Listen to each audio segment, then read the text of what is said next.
صحابہ کرام علیہم رضوان فرماتے ہیں کہ حضرت سعد بن معاذ رضی اللہ تعالیٰ عنہ کا جنازہ تھا. اللہ کے پیارے محبوب صلی اللہ تعالیٰ علیہ وسلم نے جنازے کی امامت فرمائی، اور جنازے کی امامت کے بعد ابھی نہ قبر کے تیار ہونے میں کچھ ٹائم باقی تھا، تو حضور زمین پہ تشریف فرما ہوئے. لوگ قبر کی تیاری میں ہیں. بعض اوقات ہوتا ہے نا ابھی قبر نہیں تیار ہوئی، تو کہتے ہیں کہ لکڑی کے ساتھ حضور نے زمین کریدنی شروع کر دی، اور دیر تک حضور نے چہرہ نور کو زمین کی طرف جھکائے رکھا، گویا زمین شرف دیدار حاصل کرتی رہی. دیر تک چہرہ نور جھکا رہا زمین کی جانب، حضور نے رخ نور کو پھیر لیا. صحابہ کہتے ہیں کہ ہم نہ بڑے، جب حضور ہمارے قریب ہوتے تھے تو ہمارا خیال ہوتا تھا کہ رحمت کی برکھا ہے، اپنے اپنے حصے کا کرم اڈیل لے اپنے اوپر. فرماتے ہیں منتظر تھے کہ حضور کب ہماری طرف رخ انور پھیریں اور ہم کریم سے کوئی بات سن سکیں. ارشاد فرماتے ہیں کہ ہم بڑے شدید منتظر تھے. دیر کے بعد نبی پاک علیہ الصلوۃ والسلام نے چہرہ انور اٹھایا. دیر کے بعد چہرہ انور اٹھایا. یہ دیکھیں تبلیغ ہو رہی ہے، اور جب حضور نے چہرہ انور اٹھایا تو آنکھوں میں آنسو تھے،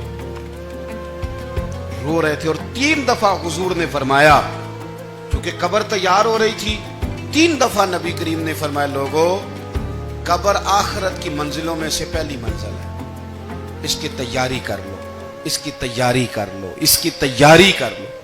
3 دفعہ حضور نے یہ جملے دہرائے. کیوں؟ ایک میں تبلیغ کرتا ہوں پر اس میں نہ درد ہے، نہ رونا ہے، نہ وہ لب و لہجہ. ایک حضور دعوت دے رہے ہیں قبر کی تیاری کی، لیکن اس میں آنسو ہیں، اس میں خاص رغبت ہے غلاموں کے لیے. تو اپنی زندگی کے اندر جو ہمارا انداز تکلم ہے، ہمارا انداز گفتگو ہے، میں کہا کرتا ہوں کہ ہم نا دین کے لیے جب کلام کر رہے ہوتے ہیں تو شدت ہوتی ہے ہمارے جملوں کے اندر. بعض مقامات شدت کے ہوتے ہیں، آپ جہاد کی بات کر رہے ہیں، ناموس رسالت کی بات کر رہے ہیں، تو کسی جگہ آپ کے لب و لہجے کے اندر شدت کا ہو جانا برا نہیں ہے، بلکہ وہ اچھا ہے. لیکن میرے عزیز ہر وقت ہی کچھ لوگ تلخ ہیں، انہیں کسی وقت بھی آپ ان سے ملاقات کر لیں وہ لوگ آپ کو پریشان ہی نظر آئیں گے. حضرت سیدنا عبداللہ ابن عمر رضی اللہ تعالیٰ عنہ روایت کرتے ہیں کہ نبی پاک صلی اللہ تعالیٰ علیہ وآلہ وسلم نے ارشاد فرمایا کہ جنت میں ایسے بھی کمرے ہوں گے، جنت میں کچھ ایسے کمرے، کچھ ایسے مکانات بھی ہوں گے کہ باہر کھڑے ہوں گے تو اندر نظر آئے گا، اور اندر کھڑے ہوں گے تو باہر نظر آئے گا. یعنی ایک تو تم آئینے لگاتے ہو نا، وہ دیواریں اتنی شفاف ہوں گی کہ اندر باہر سے ان کا حسن دکھائی دے گا.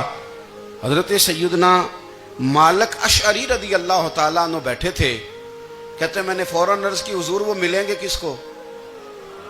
وہ جو اتنے حسین گھر ہوں گے کہ دیواریں ہی شیشے کی محسوس ہوں گی، اندر باہر سے حسن کے جلوے دکھائی دیں گے، حضور وہ ملیں گے کسے؟ تو اللہ کے پیارے محبوب علیہ السلام نے فرمایا وہ اس کو ملیں گے جو گفتگو اچھی کرے گا، جو گفتگو اچھی کرے گا، لب و لہجہ اخلاق والا ہوگا، گفتگو اچھی کرے گا، لوگوں کو کھانا کھلائے گا، اور جب لوگ سو رہے ہوں گے تو وہ اٹھ کے اپنے رب کی عبادت کرے گا. اس شخص کو وہ مکانات ملیں گے جن کی دیواریں آئینے کی مانند ہوں گی، جن کا حسن تازہ ہوگا، جن کو اللہ تبارک و تعالیٰ نے اپنے فضل سے مزین کیا ہوگا، سنوارا ہوگا. ہم اگر تھوڑی سی توجہ کریں نا، کئی دفعہ وقت گزر جاتا ہے، لہجہ نہیں بھولتا، لہجہ یاد رہتا ہے. آپ تو 2 منٹ کے لیے غصے میں تھے نا، تو آپ نے کوئی بات کر دی کسی غریب کو، کسی شخص کو، آپ غصے میں تھے، آپ نے کہہ دیا، اس بیچارے نے سن لیا، لیکن وہ باتیں اسے سونے نہیں دیتی، بار بار یاد آتی. کوئی آپ کے ساتھ تلخ کلام کر دے نا، کبھی تلخ گفتگو کر دے، بندہ جب سامنے آتا ہے وہ باتیں یاد آ جاتی ہیں، تکلیف ہوتی ہے، اور وقت گزر جاتا ہے. لڑائیاں ہمیشہ چل نہیں سکتی. لڑائی کتنی دیر کی ہوتی ہے؟ 1 دن کی، 2 دن کی. قتل بھی ہوں تو اگر قاتل کو پھانسی بھی ہو جائے تو پھانسی کے بعد بالآخر لڑائی تو ختم ہو ہی گئی نا. لڑائی ہمیشہ چلتی، تلخی ہمیشہ